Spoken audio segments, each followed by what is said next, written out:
Ada seorang wanita dibekuk polisi karena diduga menipu ratusan orang dengan modus menggelar arisan untuk lebaran kemarin ya. Tersangka meraup uang para korbannya hingga 1 miliar rupiah. Kita simak liputannya dulu.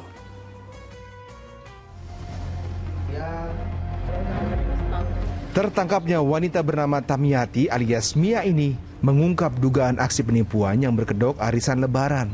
Polisi membekuk wanita berusia 42 tahun ini di tempat persembunyiannya di Sragen, Jawa Tengah. Tamiati sempat jadi buronan polisi sejak melarikan diri selama 7 pekan lamanya. Dari tangannya disita uang tunai sebanyak 2 juta rupiah, buku tabungan bank dan dokumen berisi transaksi arisan, serta 2 mobil yang diduga didapatkan dari hasil kejahatan.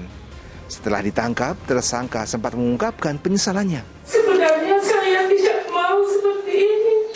Dan saya sudah berusaha mencari pinjaman lagi. Tapi saya tidak bisa. Karena terlilit utang terlalu banyak. Akhirnya jadi seperti ini. Dalam aksi penipuannya sejak tahun 2014, tersangka membentuk kelompok arisan yang beranggotakan ratusan ibu-ibu. Dari dokumen yang disita, penyidik menemukan sedikitnya ada 400 orang bergabung dalam arisan tersebut. Untuk menarik korban, tersangka mengiming-imingi nasabah akan dapat keuntungan besar dari uang yang disetorkan kepadanya. Termasuk akan mendapatkan bingkisan aneka kue, juga sembako ketika lebaran tiba. Ya ikut arisan kue yang tertera di brosur-brosur itu.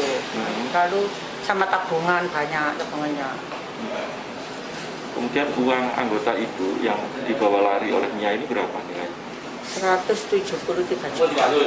Padahal uang yang disebut sebagai keuntungan sebenarnya merupakan dana yang diambil dari setoran anggota arisan baru. Dugaan penipuan terbongkar setelah ratusan anggota arisan menanyakan uang mereka. Awalnya selama 6 bulan berjalan dengan lancar dengan upaya tersangka pinjam ke beberapa warga masyarakat yang lain. Kemudian dari keuntungan peminjaman tersebut sebagian dia serahkan kepada pihak beberapa orang korban dan sebagian dia membangun rumah. Selain rumah bernilai 400 juta rupiah, polisi juga menemukan dana kelompok arisan digunakan tersangka untuk membeli mobil dan membayar utang-utangnya. Untuk mengungkap keberadaan dana korban, penyidik masih terus menelusuri aliran dana yang dikuasai tersangka. Karena ratusan korban menuntut uang mereka dikembalikan. Apakah betul semua uang itu habis untuk membayar utang dengan kesalahannya sendiri, namun ada aset-aset atau ada aset-aset lain yang memang saat ini disembunyikan oleh pelaku? Kami sudah melakukan penyitaan terhadap kendaraan. Lanjut kami masih mempertimbangkan apakah nanti dilakukan terhadap penyitaan rumah. Selain itu kami akan tracing aset-aset yang terkait dengan rekening ini. Dari alat bukti yang didapat, tersangka terancam mendapat sanksi maksimal 4 tahun penjara karena dugaan penipuan dan penggelapan. Diak Eko Purwoto melaporkan dari Mojokerto, Jawa Timur. Subhanallah. Jadi memang Ustaz modusnya beragam ya. Untuk beberapa orang klien ini diberhasilkan dulu uangnya, dapat keuntungan sehingga bisa menjadi alat marketing bagi calon korban lainnya. Ustaz, bagaimana hukuman orang yang melakukan penipuan dan merugikan banyak orang seperti ini, Ustaz? Sadaqallahul azim, maha benar Allah. Allah mengingatkan dengan peringatan yang sangat keras, wailul lil mutaffifin. Celaka bagi orang-orang yang melakukan aksi penipuan dalam berbagai bentuknya dengan berbagai caranya. Kata wail ini ada 2 makna. Ada bernama neraka yang Allah siapkan, neraka wail. Ada yang mengatakan kecelakaan secara umum, maka tidak akan beruntung. Kenapa tidak beruntung? Hasilnya tentu akan ia nikmati namun dalam ketidaktenangan.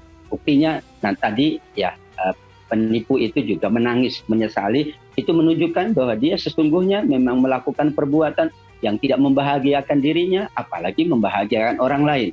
Hanya memang ada 2 aspek, Mas Jemi. Ada penipu yang kerap untuk mencari keuntungan yang lebih secara instan tanpa memperhatikan halal dan haram. Demikian juga kadang-kadang yang ditipu tidak memperhatikan.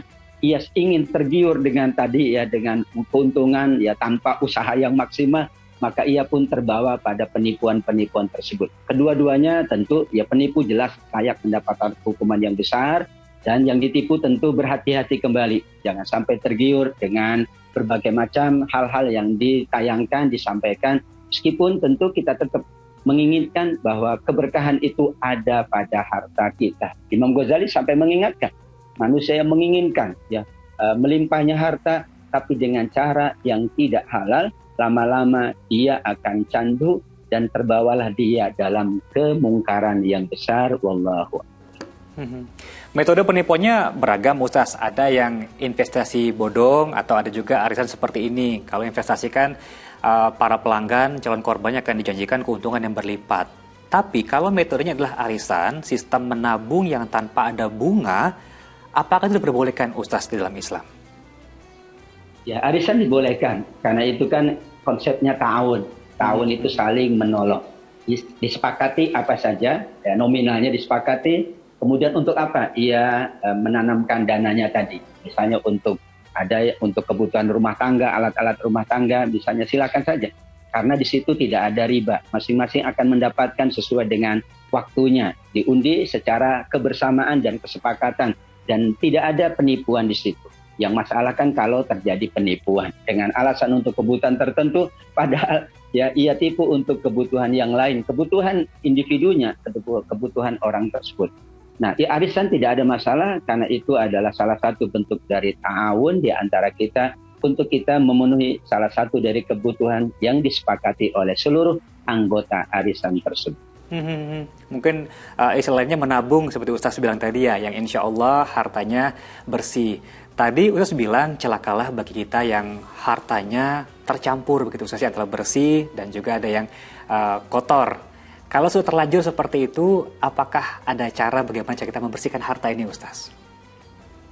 Ya, betul Mas Jami, tidak ada manusia yang sempurna. Mungkin masa lalunya ia terbawa pada perbuatan yang tidak diridhoi oleh Allah Subhanahu wa Ta'ala. Yang pertama, bertobat. Bertobat akan menghapus semua kesalahan apapun, baik kesalahan kecil ataupun kesalahan besar. Surat Hud ayat yang ke-114. Demikian juga setelah bertobat tentu dia tidak mengulangi perbuatannya. Dan ditambah ia menjadi lebih baik. Jika ia merasa masih ada bercampur, maka kelebihan hartanya ia gunakan berinfak. Ia gunakan bersedekah. Ketika ia sudah membersihkan diri dengan berinfak, bersedekah dan sejenisnya, maka insya Allah pertobatannya adalah pertobatan yang diterima oleh Allah Subhanahu wa Ta'ala. Amin ya Rabbal Alamin. Amin ya Rabbal Alamin.